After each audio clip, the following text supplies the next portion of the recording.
Bismillahirrahmanirrahim. Assalamualaikum warahmatullahi wabarakatuh. Waalaikumsalam warahmatullahi wabarakatuh. Ila hadrat Nabi Mustafa Rasulullah Muhammad sallallahu alaihi wasallam wa ala alihi wa awlihi wa dhurriyyatihi wa sahabatihi wa tabi'in tabi'in syarihin wal ulama wal qadil khusus syahadul qadir jailan wa ila ruhi al-marhum Mbah Haji Gandum dan Masyuri bin Sastro Palima wa ila ruhi al-marhum Bapak Ustadz Kiwanati Sultan Muqintal Mukarrim wa ila ruhi jami' ahli kubur minal muslimina wal muslimat wal mu'minina wal mu'minat khususan fi Korea Desa Benar Dusun Sintarjaya Allahumma ghfir lahum warhamhum wa'afihi wa'afahum al-Fatihah. A'udzu billahi minasyaitonir rajim. Bismillahirrahmanirrahim. Alhamdulillahirabbil alamin arrahmanir rahim maliki yaumiddin. Iyyaka na'budu wa iyyaka nasta'in ihdinas siratal mustaqim siratal ladzina an'amta 'alaihim ghairil maghdubi 'alaihim Bismillahirrahmanirrahim. Alhamdulillahirabbil alamin. Alhamdulillahi ala nikmatil iman. Alhamdulillahi ala nikmatil islam. Asyhadu an la ilaha illallah wa asyhadu anna Muhammadar Rasulullah.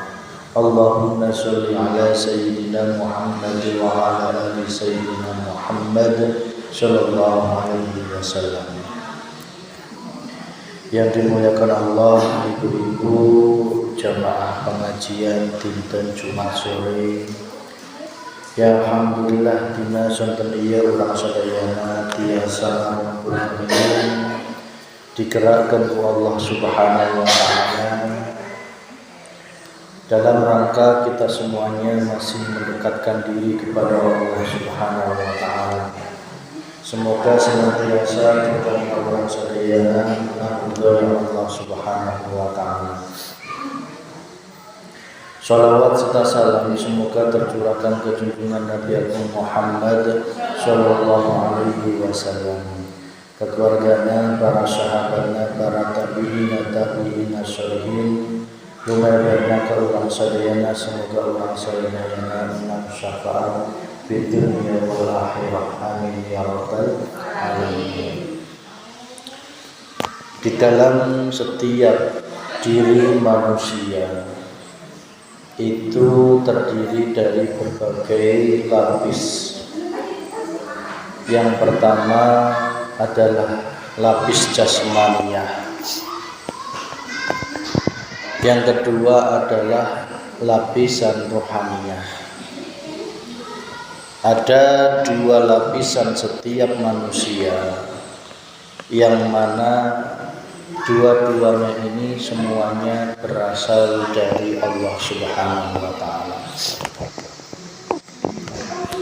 Semua alam semesta, baik yang nyata maupun yang tidak terlihat oleh mata, semua itu berasal dari satu yang esa, yaitu Allah Subhanahu wa taala. Jika kita runtut bahwa semua makhluk Allah di alam dunia ini ada dua hal, yaitu alam nyata dan alam ghaib. Di dalam alam nyata, yaitu alam yang bisa kita lihat dengan mata zahiriyah, sedangkan alam ghaib yaitu alam yang tidak bisa kita lihat dengan mata jasmaniyah kita. Maka ketika kita sudah menyatakan iman kepada Allah, yang mana iman kepada Allah ini yang kita awalnya Allah itu ghaib dan kita ini yang nyata, tetapi sesungguhnya yang maha nyata itu hanya Allah Subhanahu wa ta'ala. Mengapa bisa seperti itu? Mengapa kok yang maha nyata itu hanya Allah, sedangkan yang selain Allah itu sejatinya tidak wujud atau tidak nyata? Coba kita renungi, apakah diri kita ini, alam semesta ini, dunia seisinya ini sesungguhnya nyata atau tidak? Jika kita telusuri dengan hati yang iman yang paling dalam, bahwa semua alam semesta ini di dalam bahasa Islamnya itu tercipta dari pancaran Nur Muhammad, yaitu pancaran langsung dari Allah Subhanahu wa ta'ala. Jika kita lihat dari saintifik, bahwa semua zat, baik zat yang padat, cair maupun gas, yang mana di dalam alam semesta ini, itu semua tersusun dari yang namanya atom. Sebelum ke atom, diri kita ini tersusun dari yang namanya anggota tubuh. Ada anggota tangan, ada anggota kaki, mata, dan sebagainya. Dan di setiap anggota tubuh itu, jika didalamkan lagi, di situ ada yang namanya sel. Dan di dalam sel itulah, jika dipecah lagi, itulah ada yang namanya atom. Dan di dalam atom itu dipecah lagi, semua itu wujudnya adalah nur atau cahaya Allah Subhanahu wa ta'ala. Coba renungi, di alam semesta ini apa yang tidak berasal dari Allah? Diri kita, air, tanah, bumi, matahari, bintang, semua alam dan seisinya ini semua berasal dari nur cahaya Allah Subhanahu wa ta'ala. Termasuk badan kita ini, termasuk semua pergerakan alam semesta ini, semua itu sejatinya yang wujud itu adalah Allah Subhanahu wa ta'ala. Lantas apakah alam semesta ini Allah? Bukan. Ini semua adalah pancaran cahayanya Allah Subhanahu wa ta'ala. Allah itu yang mana? Dialah yang menyelimuti, yang menguasai zahir dan batin, wal awal wal akhir wal zahir wal batin. Dialah yang menyelimuti setiap di dalam dan di luar apapun, di awal dan di akhir apapun. Dialah yang laisa kamitslihi, yang tidak bisa diserupakan apapun. Bagaimana mungkin Allah diserupakan dengan atom? Wong atom itu asalnya dari Allah Subhanahu wa ta'ala.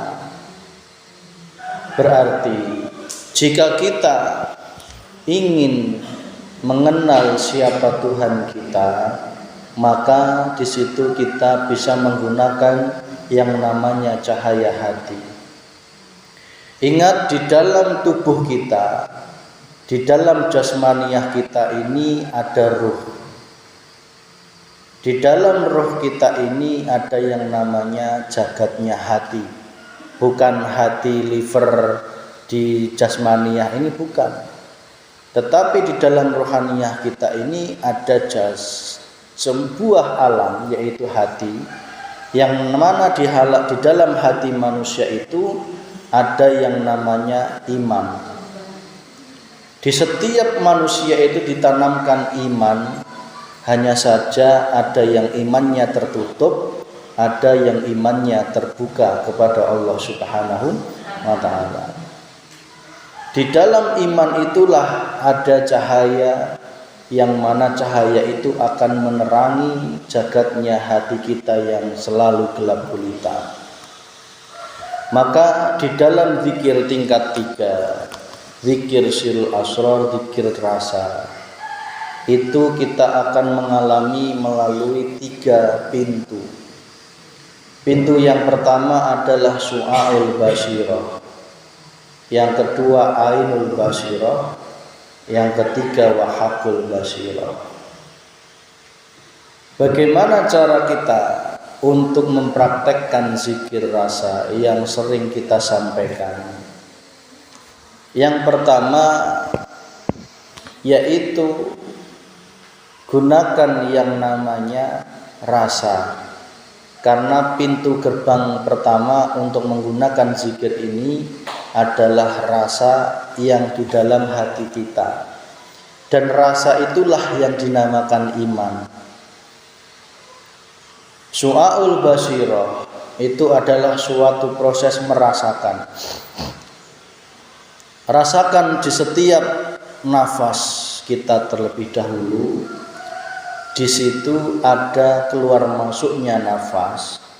Di situ ada perannya Allah Subhanahu wa ta'ala. Coba kalau Allah tidak berperan menafaskan diri kita, apakah kita bisa hidup di dunia? Bisa enggak? Enggak bisa. Jika Allah tidak menggerakkan darah melalui jantung yang dipompa tanpa kita berpikir, aku tak mengubahkan jantung, aku tak menghentikan jantung, bisa nggak gitu? Nggak bisa. Semua itu sudah berdetak dengan otomatis. Yang itu yang kita tidak rasakan. Kita tidak menyadari bahwa jantung ini bisa dihentikan kapanpun oleh Allah. Yang artinya nyawa dicabut oleh Allah Subhanahu wa ta'ala. Coba rasakan di dalam nafas, kita bernafas, di situ ada Allah. Bahkan kita nafas pun ya dinafaskan Gusti Allah. Di dalam aktivitas otak, yang mana otak kita ini ada aktivitas listriknya, yang mana terdapat miliaran neuron, miliaran, kalau bahasa gampangnya itu adalah memori, yang di situ kita bisa menyimpan semua aktivitas apapun. Itu kalau tidak ada cahayanya Allah, tidak mungkin bisa berfungsi. Karena dengan otak inilah Allah akan menanamkan sifat iradahnya. Cuman kondisi manusia itu ada dua hal. Ada yang dia sudah sadar, ada yang belum sadar. Jika manusia yang sudah sadar, setiap aktivitas keinginan apapun, dia sudah menyadari itu datangnya dari sifat iradahnya Gusti Allah. Tidak ada dalam hatinya pengakuan sedikit pun ini datangnya dari keinginanku, itu enggak ada. Semua datangnya dari Allah.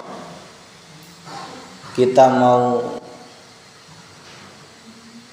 berjalan, kita mau makan, itu semua ada aktivitas iradahnya Allah. Coba renungi, kurang baik apa Allah sama kita? Setiap hari kita selalu dilayani oleh Allah. Di setiap hari kita selalu dirawat oleh Allah. Setiap hari kita selalu dijaga oleh Allah. Kalau enggak dijaga oleh Allah, tubuh kita pasti sudah rusak. Berapa banyak bakteri, virus yang sebenarnya ada dalam diri kita, kalau enggak dijaga melalui sistem imun tubuh, pasti tubuh kita sudah sakit dan rusak. Itu tidak kita sadari, tidak kita rasakan. Padahal mengenal Allah itu jangan jauh-jauh, kenali dulu dalam diri kita. Setiap aktivitas dalam diri kita, geraknya kita, pendengarannya kita, penglihatannya kita, ucapan kita, bahkan rasa hati dalam hati kita, emosi apapun Di situ ya ada Allah. Coba setiap hari kita makan pun juga disuapin oleh Gusti. Cuman kita selama ini terlalu sombong. Terlalu sombong merasa makan itu karena kemampuan kita. Kita bisa hidup karena kemampuan kita. Kita bisa makan karena kemampuan kita. Kita bisa bekerja karena kemampuan kita. Ingat, Allah itu maha berkuasa atas segala sesuatu. Innallaha bikulli syai'in qadir. Harus jelas dalilnya. Ditambah lagi la haula wala quwata illa billah. Nyambung. Kalau sifat wajibnya makhluk itu tidak ada daya, tidak ada kekuatan. Nyuapin ke mulut itu nggak punya kekuatan manusia.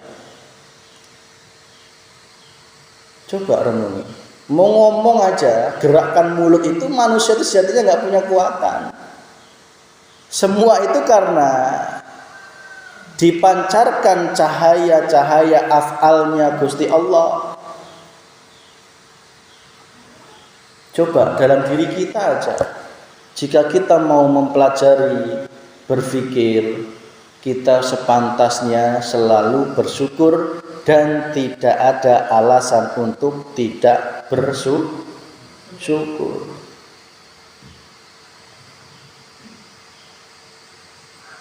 Coba renungi.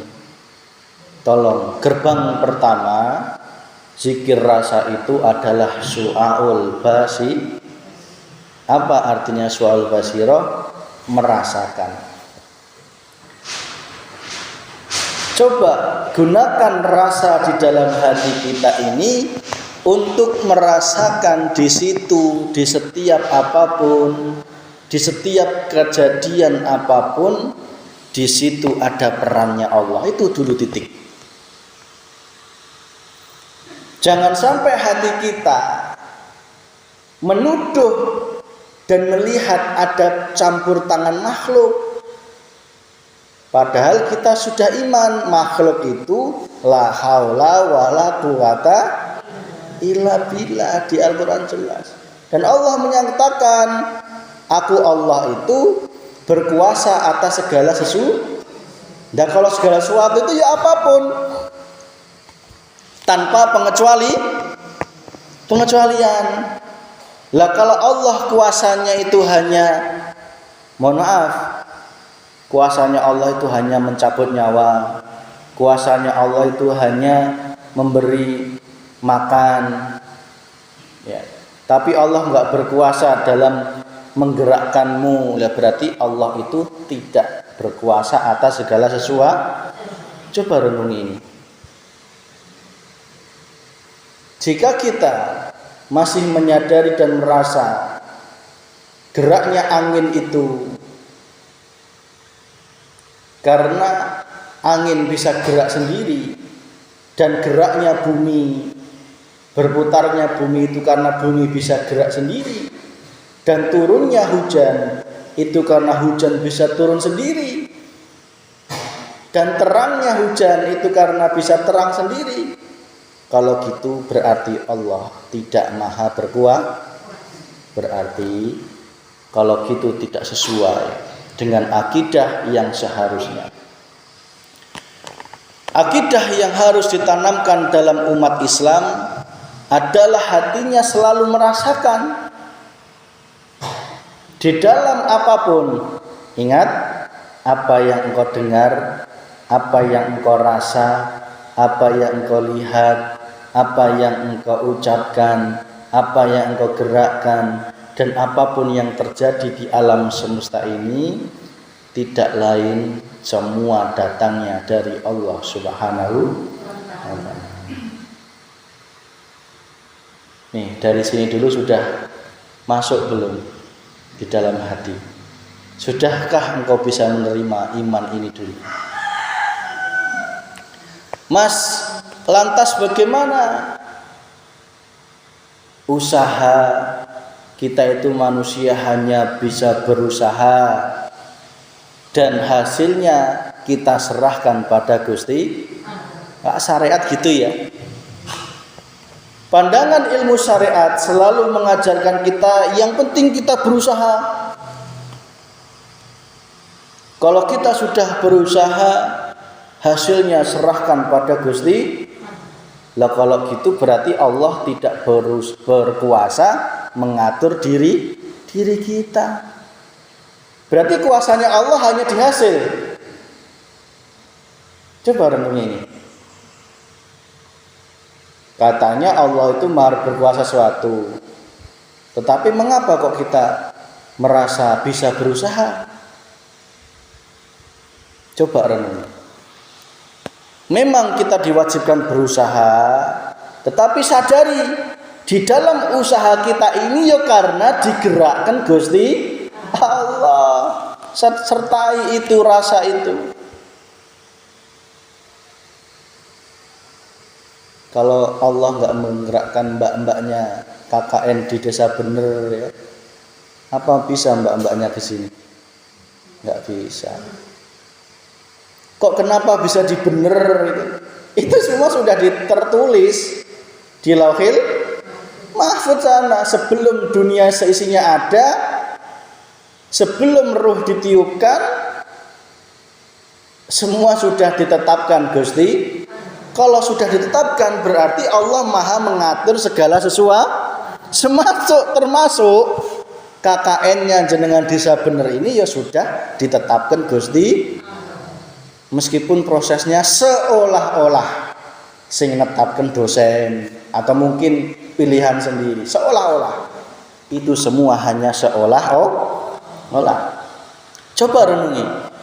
Dalam rangka takdir mbak-mbak KKN ini di desa bener, Allah menggerakkan, menanamkan sifat irodahnya di dalam otak seorang yang menentukan, dosen katakan. Tiba-tiba dalam otaknya ditanamkan oleh Allah, KKN-nya kelompok berapa? 13 ada di desa bener. Itu semua sudah tertulis dari dulu. Termasuk mohon maaf duduknya sebelah situ ya. Jenengan pakai baju merah, ibu-ibu pakai jilbab hijau ya. Jangan dikira karena kita punya usaha, enggak. Semua ini sudah dalam genggamannya Gusti Allah. Jangankan sekarang, nanti loh penghuni surga dan neraka itu di dalam Isra Mi'rajnya Rasulullah itu sudah digambarkan, sudah ada penghuninya, padahal kita baru nyampe sekarang. Artinya dari sisi Allah tidak ada waktu nanti, waktu dulu, waktu masa depan itu tidak ada bagi Allah. Semua sudah dalam genggaman Gusti Allah. Ya tahu awal, Allah ya sudah tahu ibarat film itu sudah ada di flash disk, tinggal dicolokin, diklik play, itu aja. Semua udah ada ditakdirkan oleh Allah Subhanahu wa ta'ala. Kayak semalam itu di Desa Sadahayu, di rumah ibu kami itu juga KKN sama, Mas dari Makassar, ada Dani ya namanya ya. Terus ada 2 lagi yang laki-laki. Terus ada yang perempuannya, ada berapa itu lupa saya. Ya, itu juga tak tanya ternyata kampusnya sama ya. Di UIN Saizu Purwokerto. Jangan dikira Mas Dani di Sadahayu jangan di sini itu karena kakara baru saja milih, enggak. Semua sudah ditetapkan Gusti Allah. Iman kita, rasa kita itu sudah harus mengimani dan meyakini sampai ke titik itu. Sekali lagi, Su'aul basirah kita, iman kita, rasa kita harus sampai menjangkau ke titik itu bahwa segala sesuatu ini sudah dalam genggamannya Gusti Allah. Gimana enggak dalam genggamannya? Wong semua ini diselimuti oleh Gusti Allah. Ya. Rasakan. Berarti gerbang pertama adalah su'aul basirah, merasakan. Coba, sudahkah ada iman dalam hatimu kalau kita kesini ini karena digerakkan, didudukkan oleh Allah Subhanahu? Jika belum, berarti asah terus sampai su'aul basirah. Hati kita yang paling dalam, iman kita ini tumbuh. Jika tidak tumbuh atau belum, berarti tandanya hati kita masih ketutupan hawa nafsu. Hawa nafsu itu apa? Nafsu itu nafs. Nafs itu artinya diri. Jangan engkau anggap hawa nafsu itu datangnya dari setan, enggak. Nafsu itu diri, pengakuan diri sendiri. Munculnya pengakuan inilah yang menghalangimu untuk bertemu Gusti Allah. Contoh, jika di dalam hati kita, iman kita masih muncul pengakuan akunya yang bisa kesini,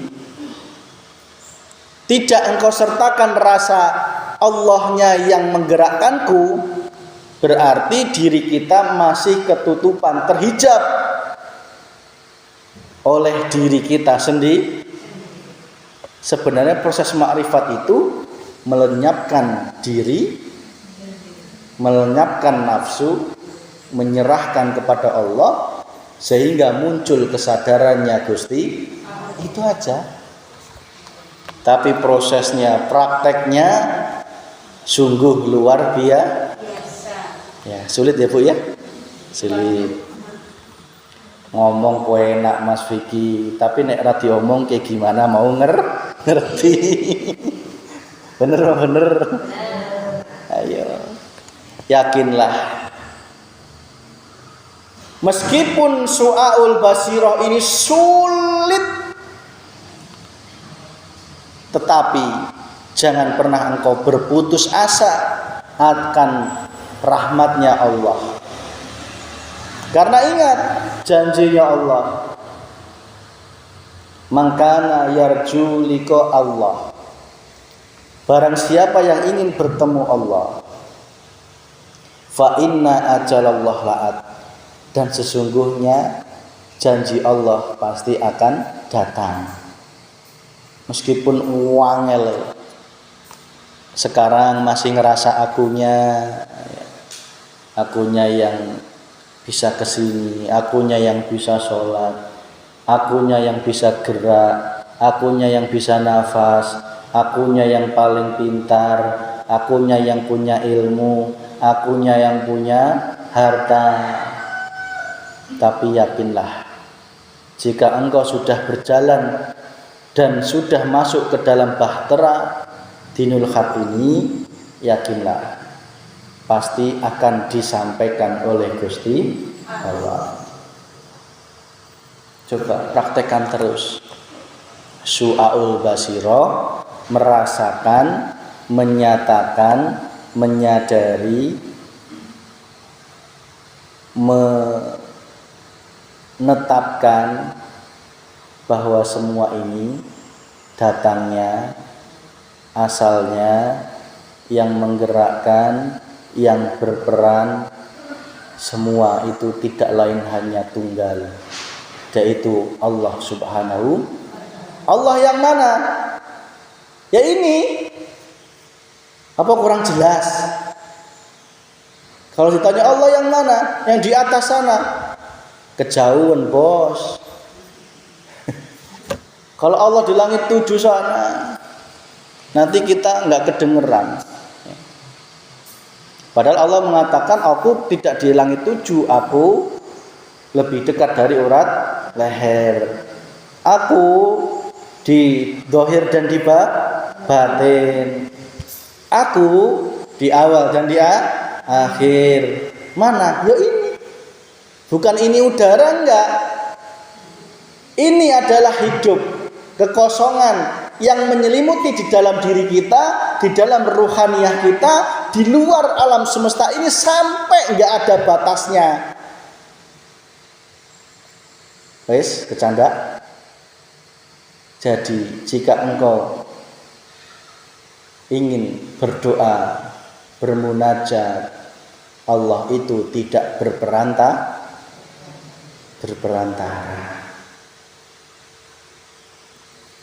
Enggak salah jika di makom syariat dirimu masih minta tolong didoakan. Enggak salah. Dirimu masih menganggap aku jauh dari Allah. Enggak salah. Tetapi jika engkau sudah didewasakan ilmu dinul haq ini, engkau sudah sadar, oh ini toh Gusti Allah. Ternyata hatiku dan seluruh alam semesta ini dan seluruh alam di luar semesta ini la farqa bainahuma, tidak ada perbedaan di antara keduanya. Kalau sudah gini, antara apapun yang dihadapkan oleh Allah, di dalam hati kita tidak ada bedanya. Jika dalam hati kita sudah mengaktifkan su'aul basirah, rasa tadi, maka hati kita tidak lagi menyawang wujud makhluknya sudah tidak ada. Yang kau sawang itu di dalam apapun yang kau lihat itu, di situ ada hidupnya Allah. Contoh tadi, coba nih bangunan ini, jika engkau hancurkan, itu berisi dari pasir, semen. Jika pasir dan semen itu engkau hancurkan lagi, paling kecil itu atom. Jika engkau hancurkan lagi, di situ ada wujudnya adalah nur 99 dan 100% adalah kekosongan. Dan di dalam kekosongan itulah laisa kamitslihi syai'un. Tidak hanya tiang ini, ya manusia, ya gunung, ya ayam. Sadari, itu yang sejatinya ada, itu ya itu. Semua ini hanya dipancarkan. Yang bisa menyilaukan hati siapa sih yang gak silau harta kekayaan? Silau ya? Ya karena ini adalah nurullah, cahayanya Gusti. Ingat nurullah, semua alam semesta ini adalah nurullah. Siapa sih yang gak enak dipuja-puji, dianggap orang alim? Enak ya? Yang dulunya seorang ahli maksiat, sekarang hatinya ingin dianggap dipuja-puji orang sebagai orang yang alim. Enak. Itu adalah nurullah yang menyilaukan hati kita, sehingga Allahnya gak kelihatan. Ya sholatnya akhirnya karena pujaan, pujo dan pujinya makhluk. Siapa sih yang gak enak punya jabatan?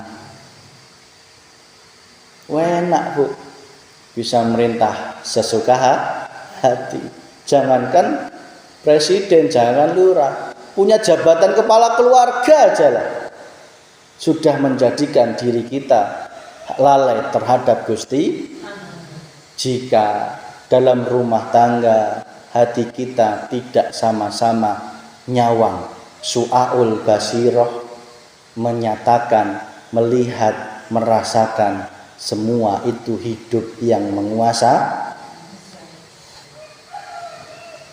Ciri keluarga yang masih jauh dari Allah adalah di dalam hatinya sama-sama belum nyawang Allah Subhanahu, sama-sama menyawang dirinya, sama-sama melihat makhluk. Contoh,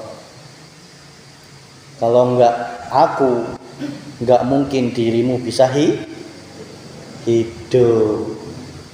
Ibunya sebaliknya, kalau enggak karena bapakku, tidak mungkin aku bisa makan. Ya benar syariatnya gitu. Tetapi lengkapi hatimu dengan rasa sing gerakkan bapak suami yang memberikan nafkah, yang mendatangkan rezeki. Siapa kalau tidak datangnya dari Gusti Allah? Imbangi dengan rasa itu. Jika hatimu sudah mengimbangi di situ, hati kita tidak akan menuhankan selain Gusti Allah. Suami juga gitu.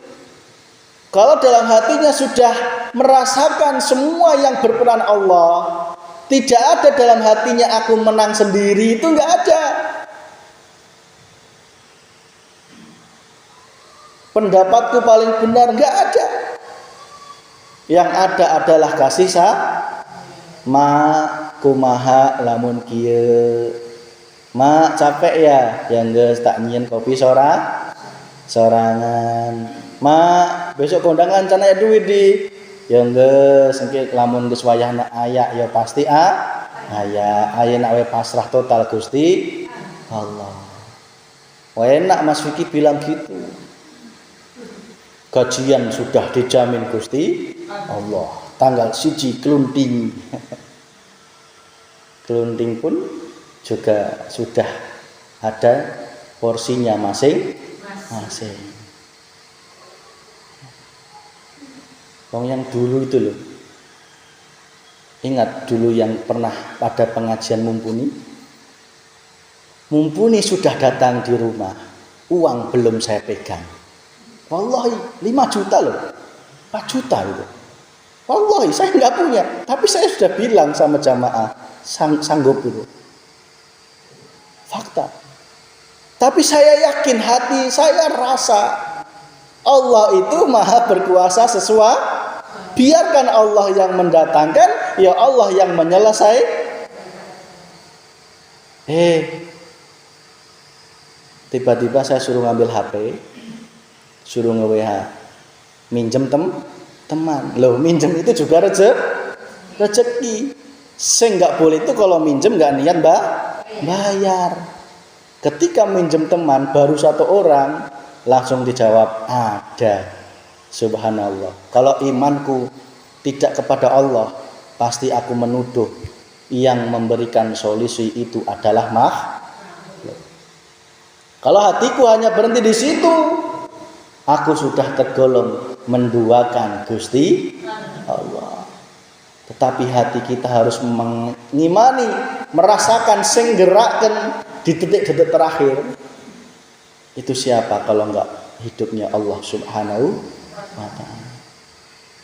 Bahkan diantar langsung ke rumah, enggak perlu saya ke ATM, diantar langsung ke rumah, bahkan nganternya itu ketika sudah naik panggung, diserahkan di sini. Subhanallah. Ini kalau segala sesuatu sudah kita sandarkan bukan pada kemampuan diri, tetapi kemampuannya Allah. Allah sendirilah yang akan mengurusnya. Yakin itu. Contoh, kenapa mbak-mbak besok kalau mau skripsi pusing? Karena merasa diri kita yang benar-benar.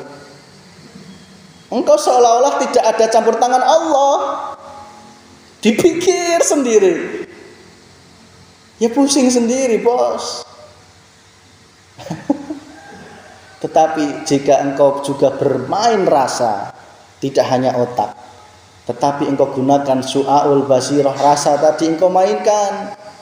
Ya Allah, aku takdirkan engkau skripsi, aku yakin engkau juga akan memperlancar, mentakdirkan semua kemudahan. Tanamkan terus itu. Delalah dipermudah oleh Allah Subhanahu wa ta'ala. Kebanyakan manusia pasti menuduh aku yang mampu. Sehingga ketika berhasil munculnya adalah kesombongan. Betul. Apalagi nilainya kumlot. Nilai kumlot aja belum menjamin selamat masuk surga. Ditanya enggak sama Allah, kamu masuk surga karena apa? Nilai kumlot? Enggak. Yang ditanya Allah, kamu masuk surga karena apa? Karena hatiku cinta kepada Gusti. Aku nilainya tinggi, sing meninggikan ya Gusti Allah. Enggak ada ceritanya manusia, kamu masuk neraka kenapa? Karena panu, karena kudes, karena kurap, karena kanker. Enggak ada. Yang menjadikan kita masuk neraka, ruhaniyah kita lalai terhadap Gusti itu. Gak peduli Allah bagaimana kondisi jasmaniah kita. Mbuh sugih, mbuh melarat, mbuh pinter, mbuh kaya, mbuh cantik, mbuh ganteng, mbuh jelek, Allah gak peduli.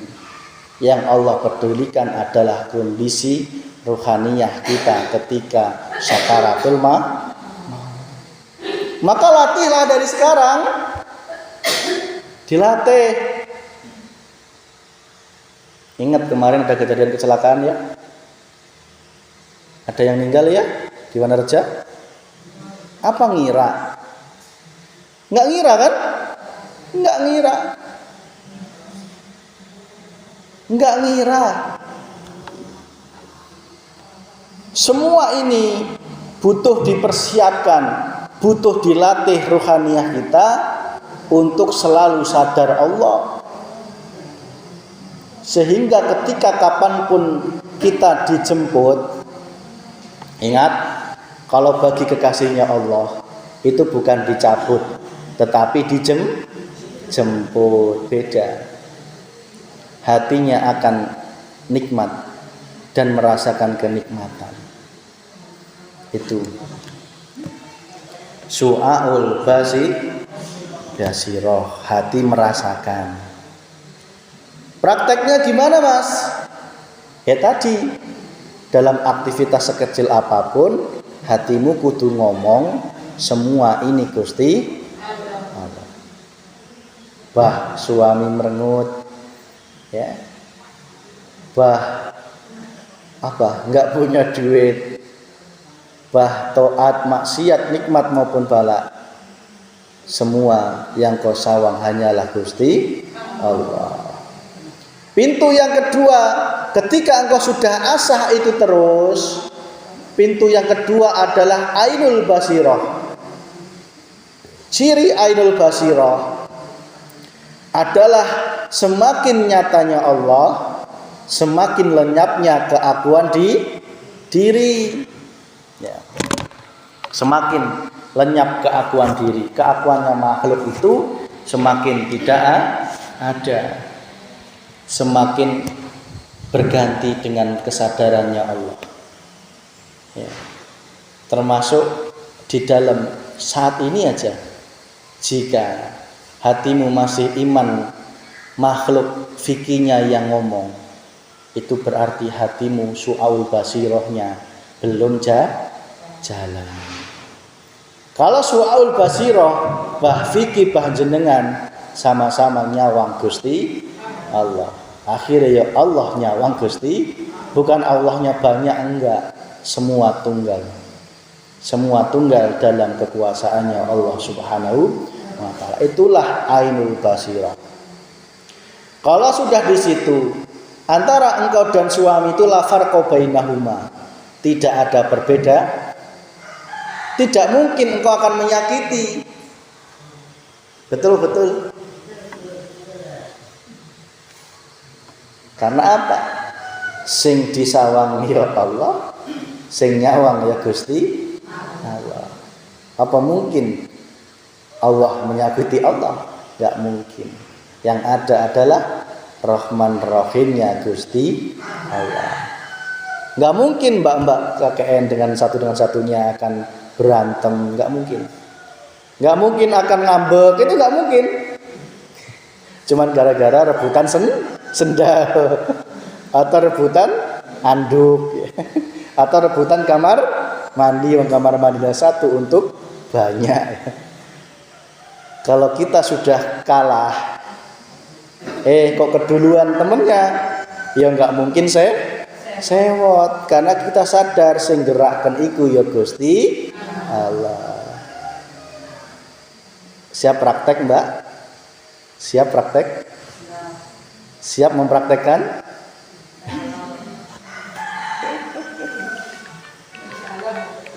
Hitung-hitung latihan. Kemarin sudah kami sampaikan, hidup yang sesungguhnya apa? Ketika punya punya anak, punya keluarga, itulah hidup yang sesungguh. Nanya ibu-ibunya, betul-betul? Pasti semua jawab betul. Karena apa? Ketika sudah punya anak, punya suami, ujian itu datang bertubi-tubi. Contoh kecil, ketika masih mahasiswa, nggak memikirkan cicilan, nggak memikirkan ganti popok, nggak memikirkan susunya dari mana, nggak memikirkan kondangan, nggak mikir kondangan, nggak mikir airnya mati, ya, nggak mikir belum dicuci piringnya, nggak mikir harus kerja bakti, ya, nggak mikir harus nilikin orang sakit, nggak berpikir. Tetapi ketika engkau sudah punya bekal ilmu ini, insya Allah suatu saat nanti akan bermanfaat.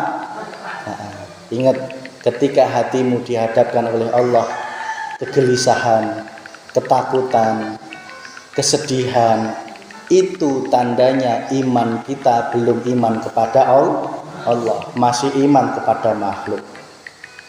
Solusinya, hatimu harus mengaktifkan zikir rasa, zikir yang menyatakan semua datangnya dari Allah Subhanahu wa ta'ala. Demikian, Rabbana atina fid dunya hasanah wa fil akhirati hasanah wa qina adzabannar. Alhamdulillahi rabbil alamin.